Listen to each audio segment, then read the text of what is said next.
सफलता एक बार में नहीं मिलती दोस्तों, कि सफलता एक बार में नहीं मिलती दोस्तों। अगर ठान लो कि हमें वो काम करना है जो काम में तुम संघर्ष कर रहे हो, तो एक दिन जरूर सफलता मिलती है। तो जय हिंद दोस्तों। आज का मेरा टॉपिक है उपसर्ग। तो उपसर्ग को यहाँ पे हम पढ़ाने वाले हैं। इसके पहले हम पढ़ा चुके समास, कारक और तत्पुरुष समास। वहाँ पे आप जाइए हमारे यूट्यूब चैनल पर, वहाँ पे सर्च करके देख सकते हैं। तो उपसर्ग को स्टार्ट करते बिना देरी किए, तो उपसर्ग होते क्या है और उपसर्ग कितने होते हैं, इनके बारे में सारी कुछ फुल डिटेल्स एक ही वीडियो में दूंगा, ठीक है। कोई दिक्कत नहीं होगी इसमें। उपसर्ग, उपसर्ग देखो दो शब्दों से मिलकर बना होता है, ठीक है। उपधन सर्ग, उपधन सर्ग। उप का अर्थ होता है समीप, समीप मतलब पास में, और सर्ग का मतलब होता है सृष्टि करना या बनाना। सृष्टि करना का मतलब बनाना होता है, ठीक है। तो देखो,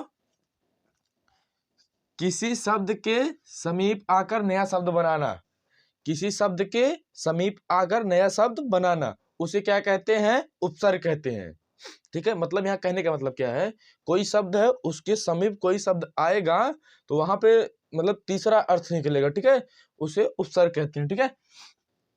देखो, किसी शब्द के, किसी शब्द के, ये तो पता है किसी शब्द के पास आकर नया शब्द बनाना उपसर्ग कहलाता है, ठीक है। और यहाँ पे देखो, वे शब्दांश जो किसी मूल शब्द के पूर्व में लगकर, वे शब्दांश जो किसी मूल शब्द के पूर्व में लगकर। अब देखो, ये भी दिक्कत, शब्दांश शब्दों का अंश होता है, ठीक है, और मूल शब्द वे शब्द जिनका कुछ अपना अर्थ होता है, ठीक है। आगे बढ़े, और पूर्व मतलब पहले, ठीक है। वे शब्दांश जो मूल शब्द के पूर्व में लगकर, मूल शब्द के पूर्व में लगकर नए अर्थ का निर्माण करते हैं, वो भी नए अर्थ का निर्माण भी करेंगे, ठीक है। समझ में आया? अर्थात नए अर्थ का बोध कराते हैं। वो जो मतलब वो जो मिलेंगे ना, तो नए अर्थ का बोध कराएंगे, तो उन्हें उपसर्ग कहते हैं। यहाँ पे कहने का मतलब क्या है, देखो, कुछ मतलब कोई शब्दांश होगा किसी शब्द के पहले लगकर वहां पे नए अर्थ का निर्माण करेगा या फिर वो भी बोध कराएगा नए अर्थ के, उसे उपसर्ग कहते हैं, ठीक है। आगे उदाहरण में ज्यादा समझ में आएगा। जैसे देखो, जैसे खुश, खुश धन बू। तो यहाँ पे देखो, खुश का अर्थ क्या है? खुश का अर्थ आप ये ले सकते हैं, प्रसन्नता ले सकते हैं, प्रसन्न ले सकते हैं। यहाँ पे हम अच्छा लिए हैं, ठीक है। हर हिंदी में देखो, हिंदी में हर वर्ड की मतलब प्रयोग, प्रयोग मतलब वहां पे इमोशन देख के किया जाती है, ठीक है। तो यहाँ पे देखो, खुश, खुश का होगा अच्छा, अच्छा। यहाँ पे बू आया प्लस, यहाँ पे प्लस, इसको ध्यान रखना, प्लस है, प्लस। तो बू का मतलब गंध, मतलब नहीं कहते बहुत बू आ रही यार, तो यहाँ पे होगा गंध, ठीक है। तो गंध का खुश धनबू का हो जाएगा खुशबू। तो यहाँ पे देखो खुशबू, तो यहाँ पे ये देखो खुशबू मिला ना, मिला। इसमें मूल शब्द क्या है? अब मूल शब्द जानते हो, मूल शब्द इसे कहते हैं, ठीक है। जो बाद में होगा उसे मूल शब्द कहेंगे, ठीक है। शब्दांश इसे कहते हैं, ठीक है। तो इसका खुशबू हो जाएगा, खुशबू का अच्छा गंध देना, खुशबू का अच्छा गंध देना। अगर देखो खुशबू में यही बू हटा दे, तो बू हटा दे तो ये अरे खुश हटा दे तो बू बचेगा, तो बू मतलब होता है गंध, ठीक है। खुशबू का हो जाएगा पूरा अच्छा गंध देना। अब जिसका नाम खुशबू होगा वो ऐसा मत सोच लेना कि हम अच्छा गंध देते हैं, ठीक है। आगे बढ़ते हैं। अध, अधमरा। यहाँ पे देखो अध लिखा है, यहाँ पे मरा लिखा है, ठीक है। अधमरा, अध धन मरा, अध धन मरा। तो अध का अर्थ होता है आधा, अध का क्या अर्थ होता है? आधा अर्थ होता है। मर का क्या अर्थ होता है? मरा, आधा मरा हुआ, ठीक है। तो देखो यहाँ पे अधमरा, अधमर हो गया ना, अधमर हो गया, मिलकर दोनों अध धन मर, अधमर हो गया। तो इसके बराबर में देखो, इसका अर्थ क्या निकलेगा? आधा मरा हुआ। ये नोट कर लो, आधा मरा हुआ। एग्जाम में ये इसकी परिभाषा पूछता है, ठीक है। और देखो अध, अध जला हुआ, अध जल, आधा, इसका अध का क्या अर्थ हो जाएगा? आधा यहाँ पे होता है। और जल का क्या अर्थ हो जाएगा? जला, फिर बराबर अध जला, अध जला, अध जल हो जाएगा, अध जल। अभी तो इसका अर्थ नहीं रही है ना, तब अधजल होगा, फिर उसका हो जाएगा आधा जला हुआ, आधा जला हुआ। ठीक है, अब देखो यहाँ पे ये मर गया, अब उसको देखो दोस्तों, यहाँ पे ये मर गया ना, आधा मरा हुआ उसको जला दिए। बताओ, ऐसे ऐसे हमारे भारत में लोग हैं, आधा मरा हुआ। ठीक है, यहाँ तक समझ में आया होगा, आसान है, उम्मीद करते हैं आपको समझ में आया होगा। ठीक है, आगे बढ़ रहे हैं। तो दोस्तों देखो, तुम्हें देखना है, तुम्हें समझना है, तुम्हें लिखना है, तुम्हें पढ़ना है, आगे बढ़ना है। तो इसलिए हमारे हमारे चैनल पर बने रहिए लाइक सब्सक्राइब के साथ। ठीक है, और यहाँ पे हम आगे बढ़ रहे हैं। तो हम पीछे बता चुके हैं कि उपसर्ग की क्या होते हैं, कैसे उनका उपयोग, मतलब अभी उपयोग बताएंगे। तब मतलब उनकी परिभाषा या उदाहरण से समझे, पूरा बढ़िया समझे पीछे ना। तो यहाँ पे हमको क्या देखना है, उपसर्ग की विशेषताएं 3 होती है। ठीक है, उपसर्ग की मुख्य रूप से विशेषताएं 3 ही होती हैं। ठीक है, अब कोई अगर तुमको भरमाए कभी नहीं, एग्जाम में देखो ना, कॉम्पिटेटिव लेवल के एग्जाम में कई बार पूछता है उपसर्ग कितनी विशेषताएं होती हैं, 3 ऑप्शन में देखो, 4 ऑप्शन में, 6 ऑप्शन में, 5 ऑप्शन में। तो आप कहीं भी रहेंगे, आंख बंद करके आपको किसमें मारना है, 3 पे। आंख बंद करके किसमें मारना है, 3 पे मारना है। ठीक है, कभी भी मत कंफ्यूजन में रहेगा। ठीक है, मुख्य रूप से 3 ही होती है। ठीक है, बड़े देखो, जैसे किसी शब्द के अर्थ में नई विशेषता लाना, विशेषता मतलब उसका सुंदरता बढ़ा के बोलना। ठीक है, जैसे देखो, आधन खंड, आधन खंड, आ का अर्थ होता है नहीं, आ का अर्थ होता है अभाव, नहीं, हीन। ठीक है, यहाँ पे खंड का अर्थ क्या होगा, टुकड़ा। खंड मतलब आधन खंड बराबर अखंड। ठीक है, अखंड का अर्थ क्या होगा, जिसके टुकड़े नहीं हो सके, जिसके टुकड़े नहीं हो सके उसे अखंड कहते हैं। ठीक है, अब दूसरा देख लेते हैं, किसी शब्द के अर्थ को उल्टा देना। जब कोई शब्द होगा ना, उसका अर्थ उल्टा जो बताएगा, वो मतलब उपसर्ग की दूसरी विशेषताएं होती है। ठीक है, दूसरी विशेषता क्या है, आधन, आधन सत्य, आ का अर्थ होता है अभावहीन नहीं। ठीक है, अभावहीन नहीं। और सत्य क्या होगा, सही, सच्चा, सच्चाई। ऐसे मतलब कई सेंटेंस की फ्रेमिंग देखकर उपयोग करेंगे। ठीक है, तो असत्य हो जाएगा, आधन सत्य बराबर असत्य हो जाएगा।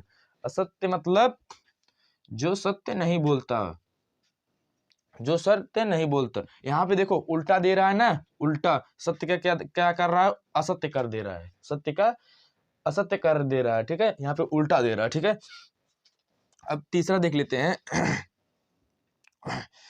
किसी शब्द के अर्थ में कोई खास परिवर्तन करके मूलार्थ के, किसी शब्द के अर्थ में खास परिवर्तन करके, किसी शब्द के अर्थ में खास परिवर्तन करके मूलार्थ मतलब मूलों का अर्थ के इर्द गिर्द, इर्द गिर्द मतलब क्रिया विशेषण अर्थ देना। मतलब यहाँ पे देखो, कहने का मतलब क्या है, शब्द के अर्थ में, मूलार्थ मतलब मूलों का अर्थ होता है, जो उनको क्रिया विशेषण का अर्थ देना होता है। ठीक है, तो जैसे देखो, विधन शुद्धि, बी का अर्थ मतलब बिना, बी का अर्थ क्या होता है, बिना। और बिना भी और भी कई अर्थ होते हैं, लेकिन हम यहाँ पे उसी का उपयोग कर रहे हैं। और शुद्धि, शुद्धि मतलब सफाई, साफ सफाई, यह जो होता है सब लोग वही का उपयोग करते हैं। ठीक है, विशुद्धि हो जाएगा। ठीक है, विशुद्धि, विशुद्धि का मतलब क्या होगा, बिना सफाई के, विशुद्धि का मतलब बिना सफाई के। आप जैसे किसी चीज को, आपको कहीं पर रिश्तेदारी में आप गए, तो आपको बिना सफाई का कोई चीज आपको मिलेगा, तो आप नहीं कहेंगे ये तो बहुत विशुद्धि है, बिना सफाई का है। ठीक है, उसी बात को हम यहाँ पे लिए हैं। आगे बढ़े, आसान उम्मीद करते होंगे आपको समझ में आया होगा। अगर नहीं समझ में आएगा, वीडियो को पीछे करके आप देख सकते हैं, स्किप करके। लेकिन हाँ, सिर्फ पीछे स्किप करना, आगे की स्किप करने के लिए भूलना भी मत, क्योंकि ये तुम्हारी जिंदगी के लिए हम वीडियो बना रहे हैं। अगर आज पढ़ लिए तो जिंदगी में तुम कभी नहीं भूलोगे। तो जैसे देखो दोस्तों, तुमको देखना है, तुमको लिखना है, तुमको पढ़ना है, और उपसर्ग समझना है। ठीक है, उपसर्ग क्या क्या करना है, समझना है। उपसर्ग पीछे हम लोग पढ़ चुके हैं, उपसर्ग की विशेषताएं। और यहाँ पे हम पढ़ेंगे उपसर्ग के प्रकार। उपसर्ग देखो मुख्य रूप से ना 4 प्रकार के होते हैं। कितने प्रकार के, 4 प्रकार की, जिंदगी में मत भूलना। और एग्जाम में, कॉम्पिटिटिव लेवल के एग्जाम में, वहां पे ऑप्शन में दे देता है कितने उपसर्ग होते हैं, 6, 4, 3, 2। तो इसमें से कौन सा सही है, इसमें हमारा चौथा वाला सही है। आंख बंद करके ट्रिक लगा देना, किस पे, चौथे वाले पे, किस पे? चौथे। मुख्य रूप से 4 प्रकार के होते हैं, चारों कौन कौन होते हैं देख लेते हैं हम। सबसे पहले संस्कृत उपसर्ग, हिंदी उपसर्ग, उर्दू उपसर्ग, संस्कृत अव्यय। देखो 4 प्रकार के हुए ना, तो हम चारों के लिए एकदम पूरा आसान से समझाएंगे। सिर्फ आप एक से एक कॉपी कलम लेकर बैठ जाइए, आप इसको ऐसे पढ़ा देते हैं ना कि एकदम पूरा ये खत्म है, एकदम पूरा एकदम यार कुछ जैसे लगेगा ये कुछ है नहीं किए। ठीक है, बहुत लोग उपसर्ग उपसर्ग कहकर हमसे कह रहे थे। संस्कृत उपसर्ग वे उपसर्ग हैं जो संस्कृत भाषा से हिंदी में लिए गए हैं। कहने का मतलब ये है संस्कृत उपसर्ग मतलब वो है ना जो संस्कृत भाषा से, मतलब संस्कृत भाषा से लिए गए हिंदी में, उसे संस्कृत उपसर्ग कहते हैं। ठीक है, जैसे देख लो उपधन मंत्री, उपधन मंत्री बराबर क्या होता है? उपमंत्री। उप का अर्थ होता है छोटा, उप का क्या अर्थ होता है? छोटा। और मंत्री का क्या अर्थ होता है? मतलब उपमंत्री का क्या अर्थ होता है? छोटा मंत्री। छोटा मंत्री को उपमंत्री कहते हैं। ठीक है, दूसरा क्या होता है? उपधनहास बराबर उपहास। उप का मतलब छोटा होता है, बताएं, और हास का मतलब होता है हंसी, किसी की मजाक उड़ाना या किसी की हंसी उड़ाना। ठीक है, वो उपहास कहलाता है। ठीक है, हिंदी उपसर्ग, हिंदी उपसर्ग वे उपसर्ग हैं जो हिंदी भाषा से लिए गए हैं।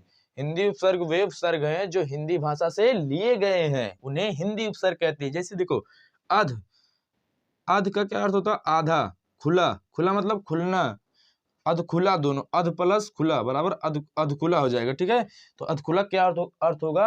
आधा खुला हुआ, आधा खुला हुआ, यहाँ पे आधा खुला हुआ। ठीक हो जाए। भर, भर धन पेट, भर धन पेट, भर पेट, दोनों मिलाकर क्या होगा? भर पेट। ठीक है, यहाँ पे मूल शब्द क्या है बता दो? मूल शब्द ये है, ये। ठीक है, उपसर्ग क्या है? भर। ठीक है, इतने समझ में आ रहा है? भर का मतलब भरा, पेट का मतलब पेट, अमाशय, जो भी कह लो, उधर। तो भर पेट का क्या हो जाएगा? भर, पेट भर कर, पेट भर कर। ठीक है, यहां तक समझ में आया? आगे बढ़े। उर्दू के उपसर्ग। अब उर्दू के जो उपसर्ग है ना, वो भी ये उर्दू के भी उपसर्ग होते हैं, यहाँ पे देख लेते हैं पहले। उर्दू के उपसर्ग है जो उर्दू भाषा से लिए गए हैं, उर्दू भाषा से लिए गए हैं हिंदी में। ठीक है, जो उर्दू के उपसर्ग हैं वो उपसर्ग जो होते हैं ना वो हिंदी में लिए गए हैं उर्दू के उपसर्ग। जैसे देखो खुशधनबू, आपको हम बताएं खुशबू का, खुशधनबू, तो यहाँ पे देखो खुश मतलब अच्छा, बू मतलब गंध, अच्छा गंध देना। ठीक है, अगर ये देखो खुश हटा दे तो खुशबू की बेइज्जती हो जाएगी, यहाँ पे बू हो जाएगा, बू मतलब गंध, कहेगा गंध है, छोड़ो उसको जाने दो। ला धन परवाह, ला मतलब बिना, परवाह ला मतलब ला धन परवाह बराबर लापरवाह। ला का अर्थ होता है बिना, तो बिना लापरवाह के, मतलब बिना लापरवाह के, इसका अर्थ होता है लापरवाह का। ठीक है, बिना लापरवाह के ना। तब देखो दूसरा क्या है? बदनसीब, बदनसीब, बदनसीब, बदधन नसीब बराबर बदनसीब हो जाएगा। ठीक है, बद का मतलब बुरा होता है, बुरा, बुरा या खराब कह लो, और बुरा मतलब बुरा नसीब, जिसका बुरा नसीब, जिसका मतलब कोई का जब जब किसी कार्य को करता है तो कहेगा रास्ते में कुछ उसके साथ घटना हो जाए, कहेगा कि यार आज हमारा आज पूरा हमारा बुरा ही दिन है, बुरा बुरा हमारा नसीब ही है एकदम, ऐसे कहेगा। नसीब को कभी भी दोष मत दिया करो दोस्तों, क्योंकि नसीब में जो लिखा होता है ना उसको हम टाल भी सकते हैं परिश्रम करके। ठीक है, यहाँ पे संस्कृत अव्यय, अव्यय क्या होते हैं? जो लिंग वचन तथा काल के रूप में कोई परिवर्तन यहाँ पे देखो, यहाँ पे ना लिख दिए हैं, परिवर्तन नहीं होता उन्हें अव्यय कहते हैं। तथा संस्कृत अव्यय का उपयोग हिंदी में, तथा संस्कृत अव्यय का उपयोग हिंदी में उपसर्गों के रूप में किया जाता है। संस्कृत अव्यय का उपयोग, संस्कृत अव्यय का जो भी होता है, संस्कृत अव्यय का उपयोग हिंदी में उपसर्गों के रूप में किया जाता है। ठीक है, जैसे देखो, जैसे स्वाधन भाव, स्वाधन स्वाधन भा नहीं, भाषा है, भाषा, सा यहाँ पे सा देख लो, स्वाधन भाषा, स्वाधन भाषा। स्व मतलब अपना और भाषा मतलब भाषा हो गई, ठीक है, अपना भाषा, स्वभाषा क्या आ जाएगा, अपना भाषा, ठीक है। दूसरा क्या है, पुनर्जन्म, मतलब क्या होगा, पुनर्जन्म, पुनर् मतलब दोबारा जन्म, ठीक है दोस्तों। आशा ना उम्मीद करते हैं आपको समझ में आया होगा। और देखो, और जिस प्रकार से समझाए हैं ना, इसका मतलब 4 ही होता है, 1 2 3 4, ठीक है, 4 ही होता है, ठीक है। अब कॉम्पिटिटिव लेवल के एग्जाम में ये कई आगे जाएंगे तो उससे भी बढ़ते मिलेंगे, ठीक है, लेकिन जानते हो मुख्य रूप से 4 ही होते, ठीक है। कोई दिक्कत, नो प्रॉब्लम। तो दोस्तों आज की अगर ये उपसर्ग की समझ में आया तो ठोको लाइक, करो शेयर, सब्सक्राइब करो चैनल को और आगे बढ़ाओ वीडियो को, ताकि तुम्हारा दोस्त भी इसी उपसर्ग को सीख कर आगे बढ़े, ठीक है। तब तक के लिए जय हिंद, वंदे मातरम।